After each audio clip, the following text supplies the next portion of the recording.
everybody, welcome to the Enchanted Castle Studios, where we make giants. This is how you make me feel. This is how you make me feel.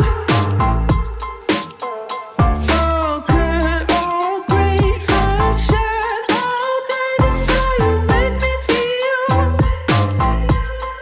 And I feel good.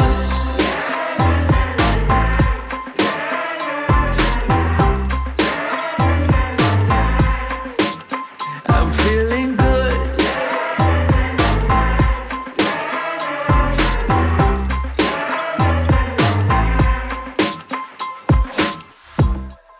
Hey, this is Joel Baker of the American Giants. I thought today we could check out Mark Cline's shop, Enchanted Castle Studios in Natural Bridge, Virginia. It's been a few years since I've been here and done a video. I think the last time I was here, Buck Adams was here and he was being made. So let's see what Mark's got new. You can see behind me the Glenn Good collection here, the Uniraw Girl and the Waving Giant. There is so much more. I think the best way to go about this is just let Mark take it away. Joel, this is probably the biggest collection of giants that you've seen in one place in a long time. Probably in your whole life, maybe. I mean, the ones that are actually being manufactured. And we have probably right now, we got, let's see, that's 10, at least 10, well, 11. You brought me one. So 11 different giants being made of all shapes and sizes. We've got the traditional one right here. He's being produced, and he's going to be turned into a Texaco guy. We got the smaller, the 14 footers. I'm going to turn him into a soda jerk. 3 of the Uniraw gals.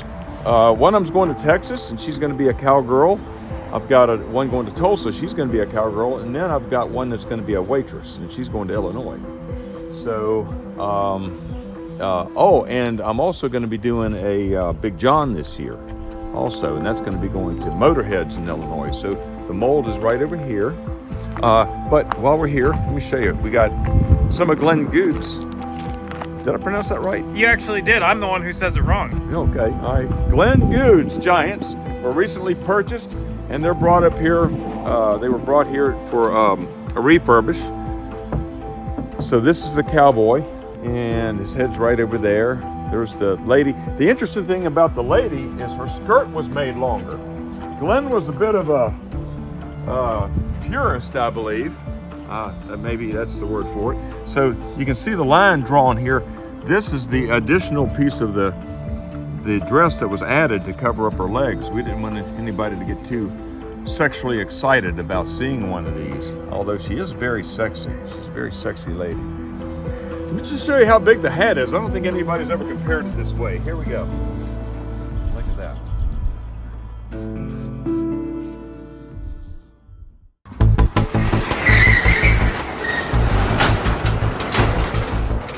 Okay, we're in the warehouse here, which we've got another muffler man here. This is the 14-foot one. This was just sent to me from New York City, and this was in a gallery for a few months.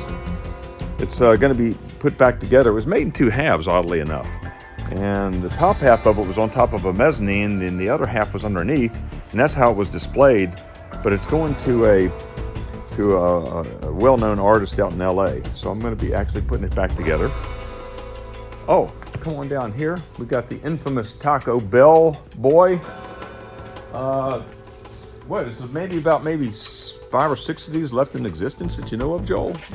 Yeah, well, I've got a hold of one. This is going to be going to my friend Tico down in Hatch, New Mexico. And he found this, but it was in really bad shape. It was missing a hand, so I had to actually make a new hand. And I looked at several photos of the existing ones and some of the old pictures, and it was missing the brim. So thank goodness we had some measurements from Joel that you had supplied, and was able to make up the brim here. So that just fits right on top of there, and he's going to be shipped up to New Mexico in a few months, hopefully. So this warehouse is filled with a bunch of hodgepodge of things. Up on the top mezzanine, there's lots and lots of molds. But down here, I've got, see, I'm in the entertainment business. I built a lot of attractions, so I come across props. So you can see anything in here. There's Mount Rushmore. There's the Willy Wonka's float. There's the Grinch float. You'll see this. This is just the head of a mosasaur skeleton, and the rest of the body is right there. Now, some of the stuff I don't build. Some of the stuff I buy and alter and change and rework. There's a T-Rex behind me. Just don't wake him up. But you'll see several other things. There's a float there. I do a lot of parade floats. We're going to be activating this train for a big Easter extravaganza that we'll be doing down at Dinosaur Kingdom 2. This started with, of course, years ago, maybe about 10 years ago, with a 14-foot muffler man. I was starting to do those. But then it seemed like the popularity of these giants started really taking off, and I got a hold of one of the traditional 20-footers and made the mold. I wasn't really expecting to do much with it, but after the mold was in my possession, and thanks to social media, people started realizing, hey, these things aren't extinct anymore. They can have new life. And then we started getting other parts and realizing that people wanted them mismatched. Maybe the different boots for different ones, and so I came across just different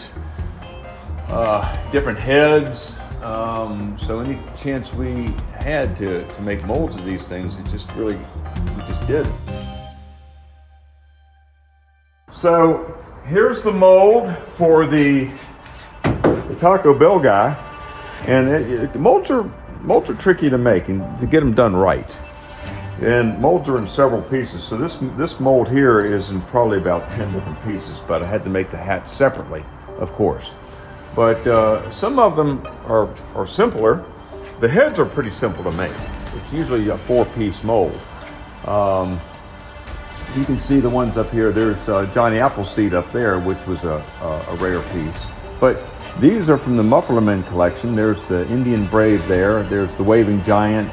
The Indian Chief right there, and you can see right over top of his head there is there's his headdress, the Bunyan with the beard, the Bunyan without the beard, and of course we've got the half-wit there as well. So it's quite a collection that I've gathered up over the years, and several of them they're wearing different footwear, their hands are in different positions, and I also have a mold for the Big John. So I think I'm the go-to guy now for if you want a new muffler man. I think I've got the most extensive collection of molds.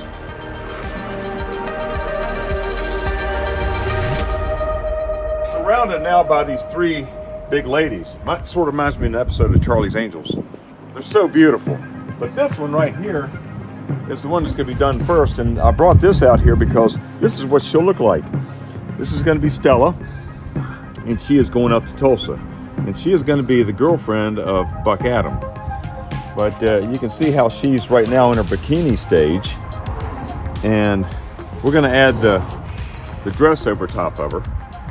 All right, so I think Buck Adam was maybe about 5 years ago when I built him. So now he's been lonely, so he needs a girlfriend. It's sort of like a lonely Adam needs his Eve.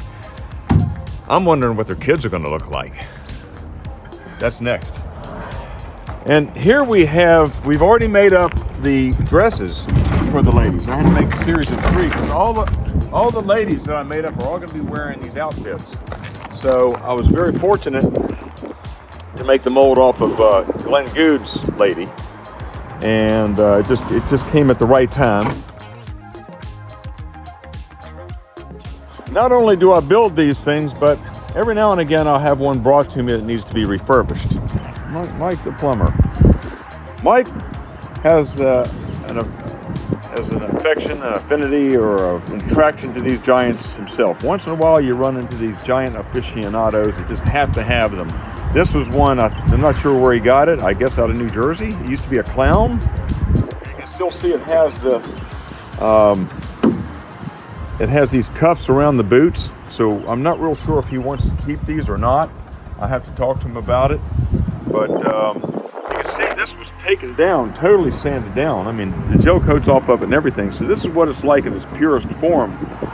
And a couple places where they took it down a little bit too much, but I'll have all that repaired. When this was the clown, the face was really, really altered. And so basically what I'm going to do, this looks like a monumental job, not to me. What I'm going to do is I'm going to go into one of the original molds, and I'm going to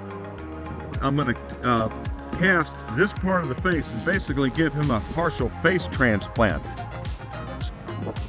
This really will be plastic surgery. We'll plant the new piece of face right over here, fiberglass it from the inside.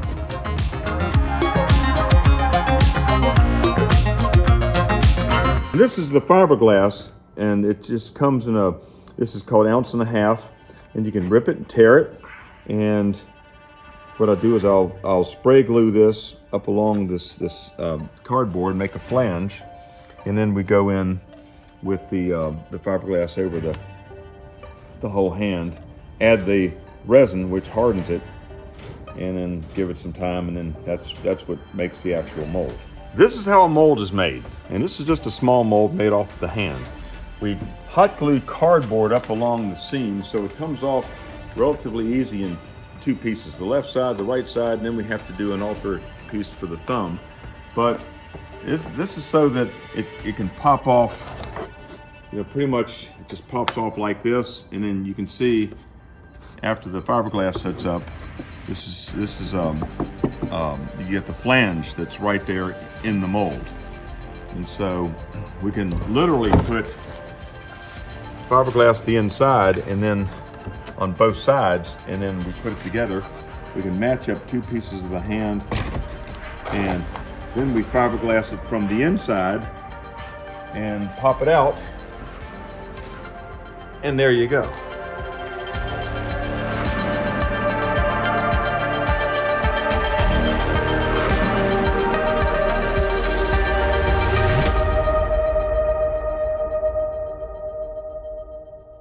So here is like the boneyard of various projects that I've worked on over the years. And if you really dug deep, you'll find just an array of animals, monsters, gargoyles, rocks, plants, giants of all shapes and sizes, animals. But it looks like just a hodgepodge of things here that just don't seem to make sense. But if you really dug into it, you start seeing things that you could identify: a snake, mushrooms, right over there. And underneath all this stuff, in fact, we have probably the only existing mold of Big John. So I'm not going to dig him out for you. He's big and he's buried, but he's gonna be resurrected very soon. So some of these pieces, they may seem like they're here in the boneyard or graveyard, but eventually they'll see more life.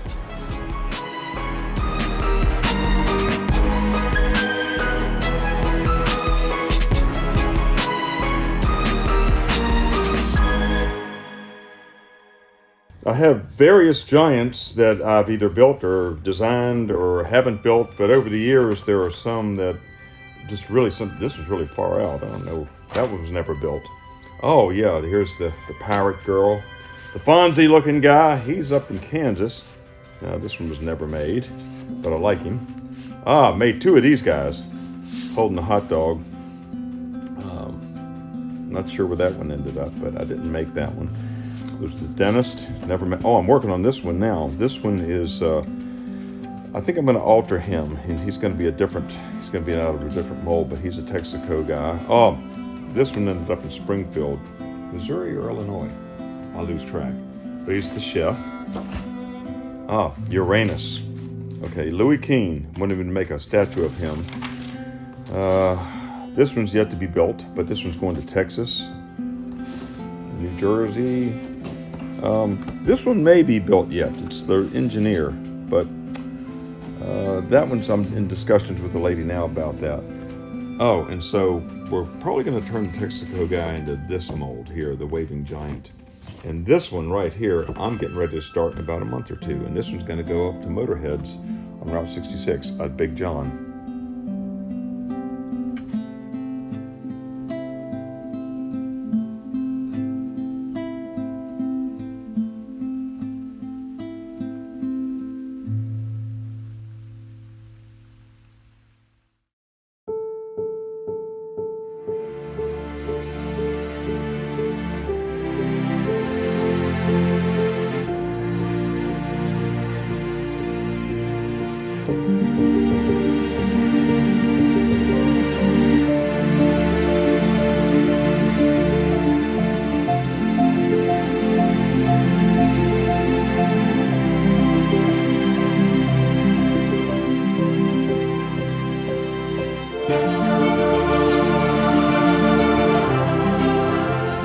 Oh, here's something you might want to get.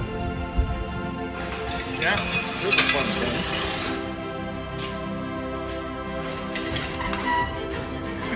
That looks painful.